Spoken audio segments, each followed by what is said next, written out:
Olá pessoal, meu nome é Diego Almada, eu sou advogado e professor do canal Aduaneiro.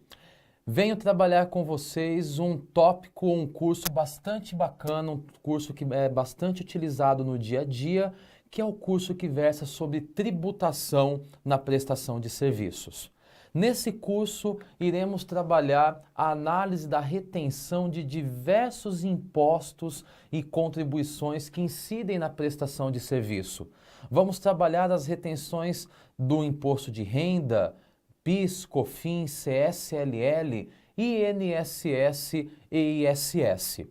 Mas antes de falar efetivamente sobre o conteúdo programático, eu quero falar um pouquinho para você sobre quem efetivamente é o Diego.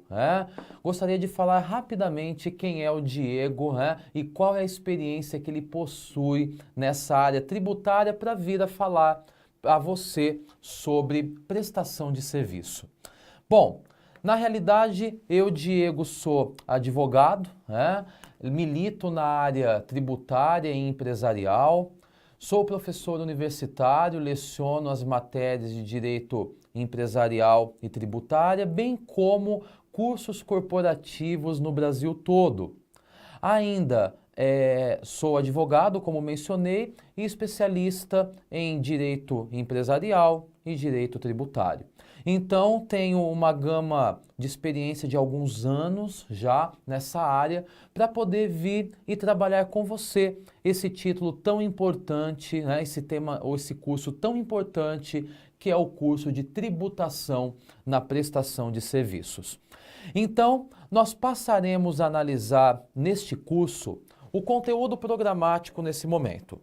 Qual é o conteúdo programático do curso? Primeiro, nós iremos analisar a retenção do imposto de renda, seja o imposto de renda de pessoa física ou de jurídica. Analisaremos também a retenção de PIS, COFINS e CSLL, a retenção de INSS e, por fim, a retenção do ISS. Quero deixar bastante claro que neste curso eu trago um plus, E qual seria esse plus? Geralmente os cursos de retenção na fonte, eles costumam trabalhar tão e somente as retenções clássicas, imposto de renda, PIS, COFINS, CSLL, INSS e ISS. Mas eu agrego para você neste curso, eu trago um plus para você, que é a análise da desoneração na folha de pagamentos. Por que a desoneração seria importante nesse curso de tributação na prestação de serviço? Para nós analisarmos exatamente a figura do INSS. Nós veremos que o INSS ele pode sofrer retenções com alíquotas diversas, tais como 11% ou 3,5%. 11% é bastante usual, já conhecemos há um certo tempo, esses 11%. Mas e 3,5% provém de onde? A retenção de 3,5% de INSS provém exatamente da desoneração na folha. Por isso, tópico importante da nossa conversa será a desoneração na folha.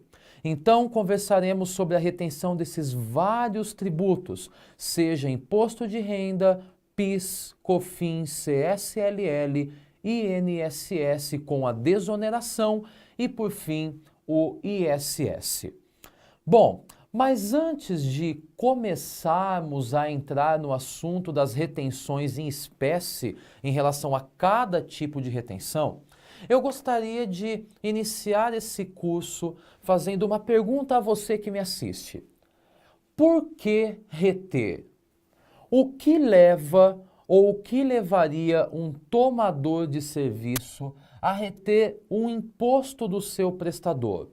Imagine um prestador prestando um serviço a um tomador e este tomador fazendo a retenção de imposto de renda, PIS, COFINS, CSLL, dentre outros tributos. O que levaria um tomador a reter o imposto do seu prestador? Meus caros, nesses anos de estrada, lecionando, ministrando cursos, eu tive a possibilidade de elencar ou levantar nos cursos uma pequena estatística de respostas que eu ouço nos treinamentos. Todas as vezes que eu pergunto em um treinamento, em uma aula, por que o tomador retém o imposto do seu prestador, eu encontro resposta das mais variadas, mas existem três que eu encontro em toda a aula. Geralmente os participantes das aulas dos cursos me respondem assim: Diego, eu retenho o imposto do prestador na nota fiscal porque na minha empresa sempre foi assim. Logo, retenho assim porque sempre foi assim. Outros respondem: Diego, retenho um imposto na nota porque o meu superior me mandou reter assim, eu estou somente obedecendo ordens. E outros soltam aquela célebre, e clássica frase: Diego, na dúvida, retém.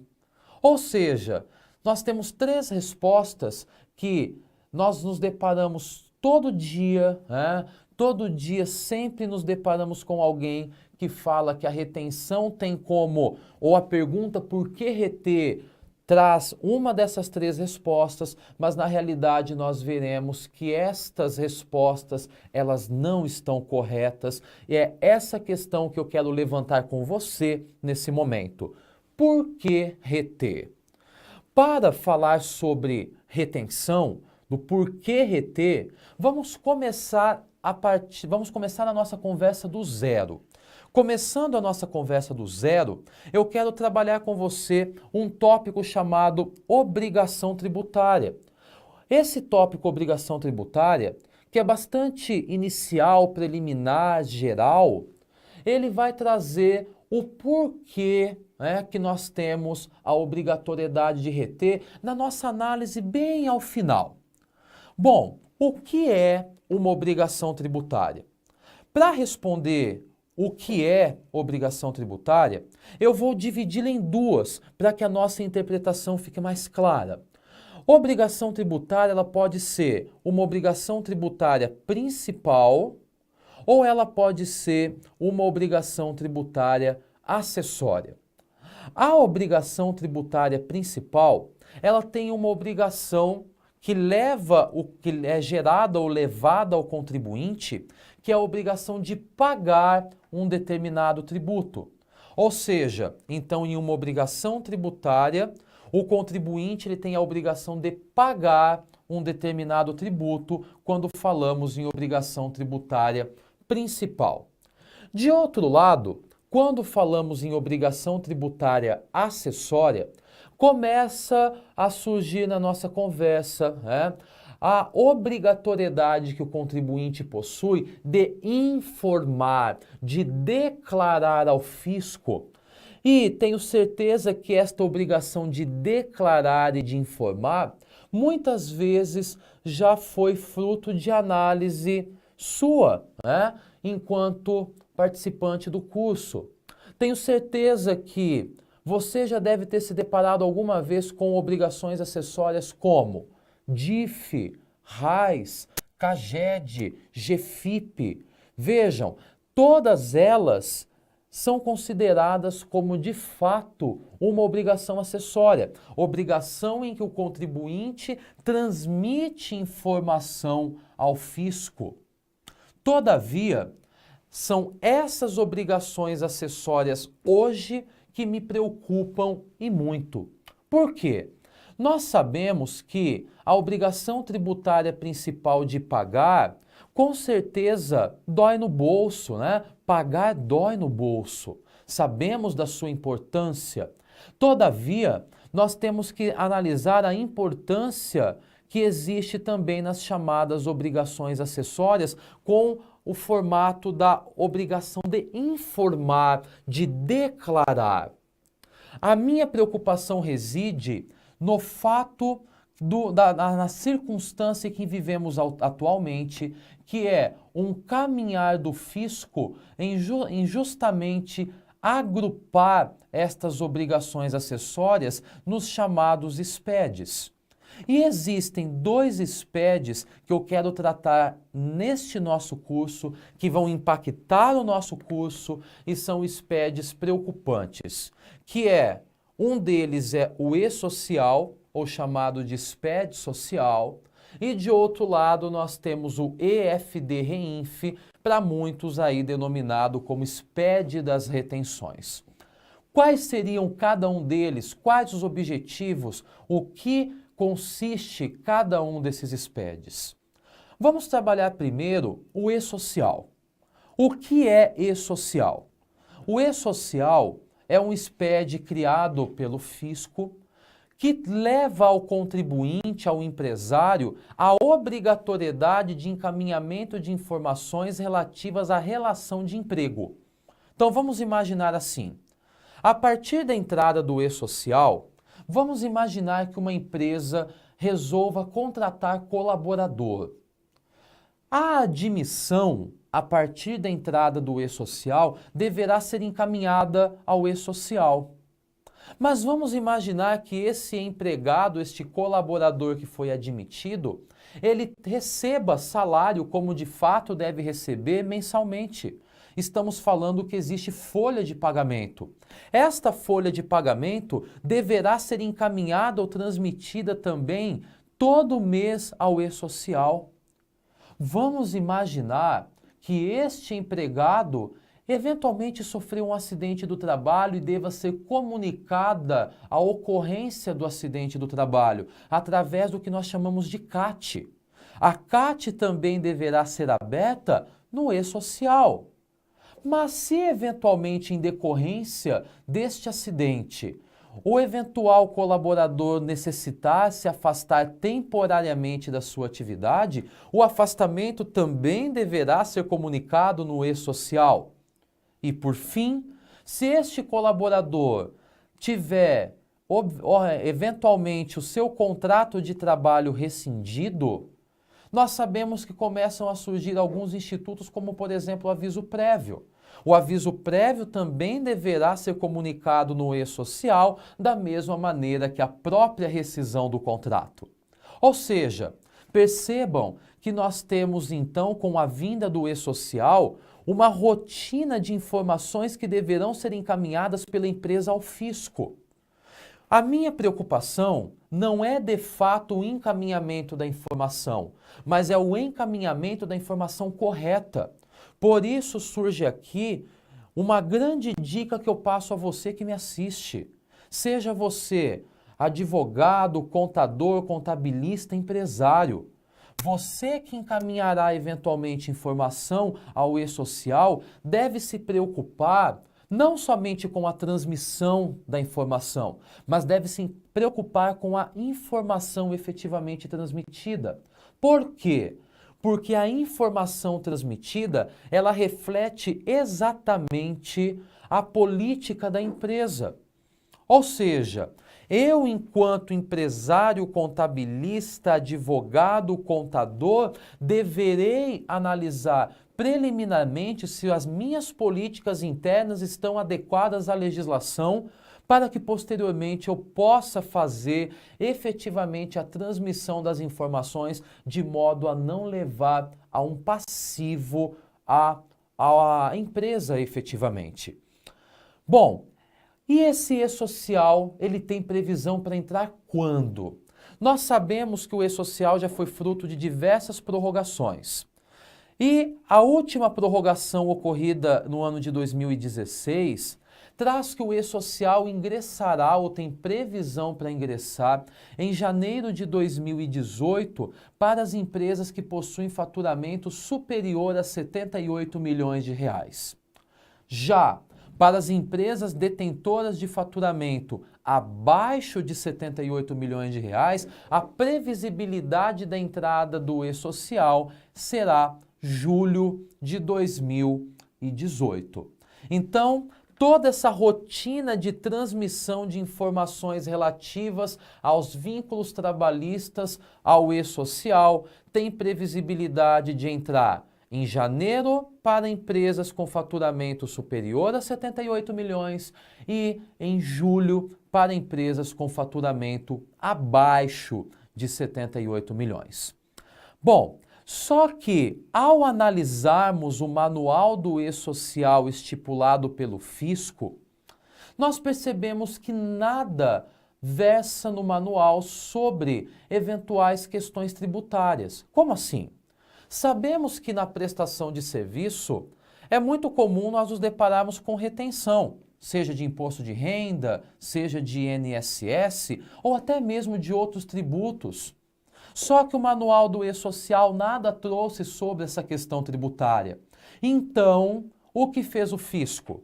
Criou um novo SPED, que é um braço do E-Social, um acessório do E-Social, que é chamado de EFD-REINF. O EFD-REINF, popularmente aí conhecido por alguns como SPED das retenções, tem por um objetivo obrigar o contribuinte a transmitir informações relativas às retenções de impostos. Não somente disso, mas também o encaminhamento de informações relativas a clubes de futebol, que também deverão ser transmitidas no REINF, bem como a transmissão de informações em relação àqueles que estão desonerados na folha de pagamento, recolhendo o seu CPP ou a contribuição patronal previdenciária sobre o faturamento.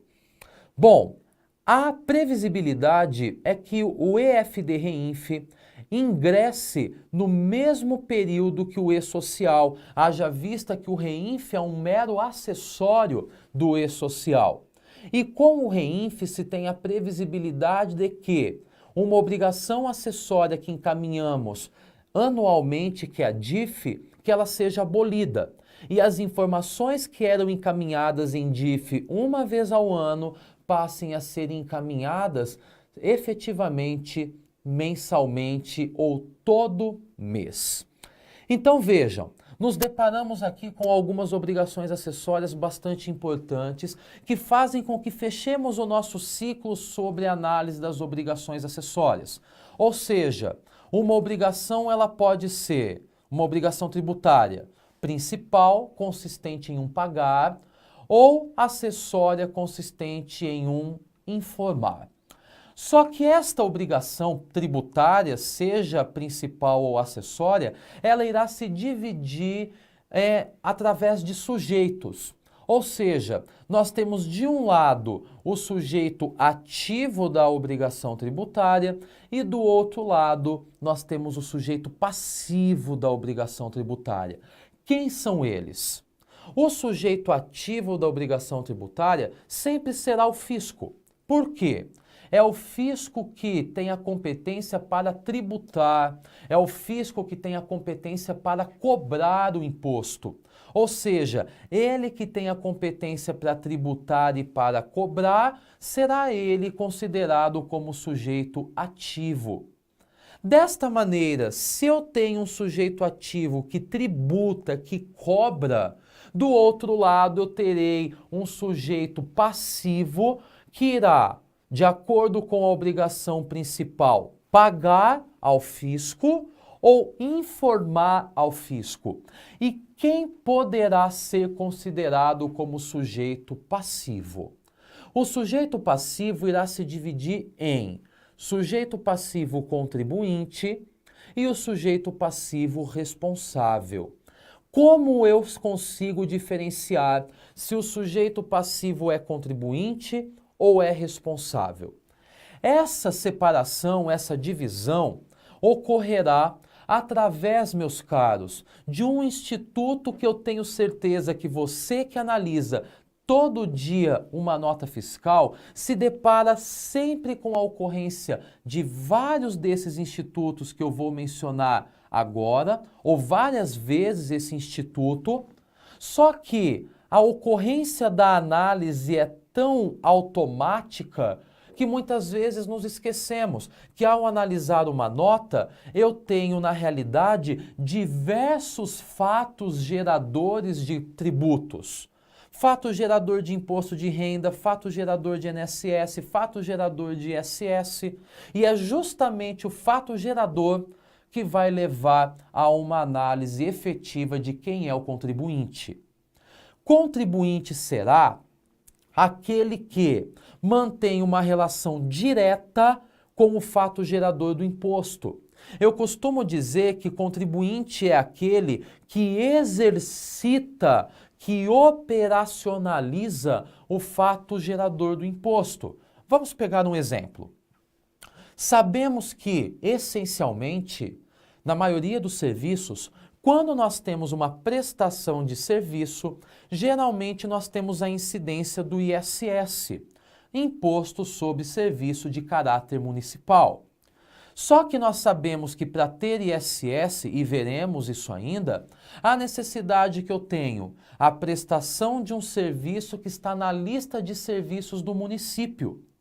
Então vamos imaginar o seguinte, imaginem que um prestador presta serviço a um tomador e esse serviço está na lista de serviços. Qual é o fato gerador neste caso? Fato gerador consiste na prestação de serviço. Logo, quem operacionalizou o fato gerador? O prestador de serviço que prestou um serviço que está na lista.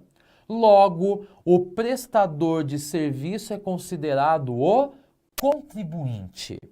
Então vejam, contribuinte é aquele que está ligado diretamente ao fato gerador do imposto. Só que eu tenho certeza que você já deve ter se deparado com a seguinte situação. Muitas vezes esse prestador prestou o serviço ao tomador, só que o tomador fez a retenção e o recolhimento do ISS do prestador. Aí retornamos à pergunta inicial da nossa conversa. Por quê? Por que o tomador reteve e recolheu o ISS do prestador? Por que surgiu a obrigatoriedade do tomador reter e recolher o ISS do seu prestador de serviço? Meus caros, essa obrigatoriedade, será que estaria ligada àquela questão que comentamos no começo? Ou seja, retenho assim porque sempre foi assim? Retenho assim porque o meu superior mandou reter assim? Ou, analisando a nota, tenho dúvida? Na dúvida, retenho.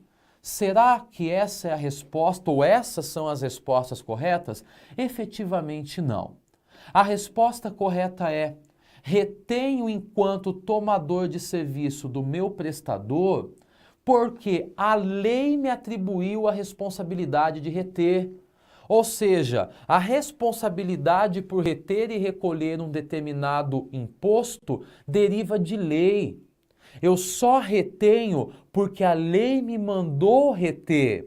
Então, desta maneira, meus caros, concluindo esta análise bastante inicial do nosso curso, eu quero que a partir desse momento você guarde para toda a sua vida que a retenção de um imposto ocorre porque a lei mandou. Desta maneira, para saber se reteremos imposto de renda, ISS, INSS ou PIS, COFINS e CSLL, missão nossa será analisar efetivamente a lei para ver se ela obriga a retenção. Desta maneira, feita essa análise bastante inicial das retenções, para desvendarmos de fato o que é uma retenção, nós passaremos a analisar no próximo bloco as retenções em espécie. E nós vamos começar a trabalhar a retenção de um imposto bastante importante, que é a retenção do imposto de renda. Então, encerro essa parte geral e aguardo você no próximo bloco para nós analisarmos a retenção do imposto de renda.